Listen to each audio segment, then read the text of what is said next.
Hello. അപ്പോൾ രാവിലെ എണീറ്റു, പാൽക്കുപ്പി എടുത്തു, ഇനി അടുക്കളയ്ക്ക് ഓടുകയാണ് കേട്ടോ. റോനൂസിന് പോകാനായിട്ടുണ്ട്. അപ്പോൾ എനിക്ക് ഏറ്റവും ബുദ്ധിമുട്ടുള്ള സംഭവമാണ് കേട്ടോ ഈ തേങ്ങ ഉടക്കൽ. ഏതായാലും ഒന്ന് കറക്റ്റായിട്ട് തന്നെ കിട്ടിയിട്ടുണ്ട്.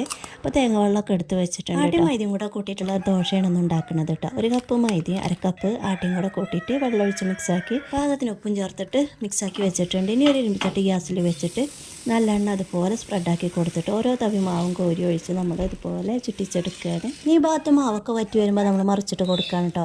ഈ സൈഡ് ഒരു ഗോൾഡൻ ബ്രൗൺ കളറായിട്ടുള്ള അതുപോലെ തന്നെ ഈ സൈഡും ആകുമ്പോൾ നമ്മൾ എടുക്കുകയാണ്. ഇനി ഇതാ തേങ്ങ ചിരുകി വെച്ചിട്ടുണ്ട്. 1 ടീസ്പൂൺ മുളക് പൊടി പാകത്തിന് ഉപ്പും കൂടെ നിൽക്കുന്ന രീതിയിൽ വെള്ളം ഒഴിച്ച് കൊടുത്തിട്ട് തേങ്ങ അരച്ചെടുത്തിട്ടുണ്ട്. ഇതാ 4 ടേബിൾ സ്പൂണോളം വെളിച്ചെണ്ണ, 1 ടീസ്പൂൺ കടുകിട്ട് പൊട്ടിച്ച് കറിവേപ്പില ഇട്ടിട്ട് നമ്മൾ അരച്ച് വെച്ച തേങ്ങാക്കൂട്ട് ഒഴിച്ച് കൊടുത്ത് ഒന്ന് തിളച്ച് വരുമ്പോൾ ഓഫാക്കുകയാണ്. അപ്പോൾ നമ്മുടെ ചട്നി അപ്പോൾ റെഡി ആയിട്ടുണ്ട്. റോനൂസ് കഴിച്ചിട്ട് പോയി, ഇനി ഞാൻ കഴിക്കുകയാണ് കേട്ടോ. അപ്പോൾ കട്ടൻ ചായ എടുത്തിട്ടുണ്ട്. നല്ലൊരു കോംബോ ആണ് കേട്ടോ ഇത് തമ്മിൽ. നമ്മുടെ ദോശയും ചട്നി ഉള്ള പോലെ തന്നെ എനിക്ക് അതിനേക്കാളും ടേസ്റ്റ് തോന്നിയിട്ടുള്ളത് ഇതിലേക്ക് ചട്നി കൂട്ടി കഴിക്കുമ്പോഴാണ്. അപ്പോൾ ചായ എടുക്കലൊക്കെ കഴിഞ്ഞിട്ട് പിന്നെ ലഞ്ച് റെഡിയാക്കാൻ പോയിട്ടോ. നമ്മളെ വീട്ടുമുറ്റത്തുള്ള ചീരക്കറിയാണിത്.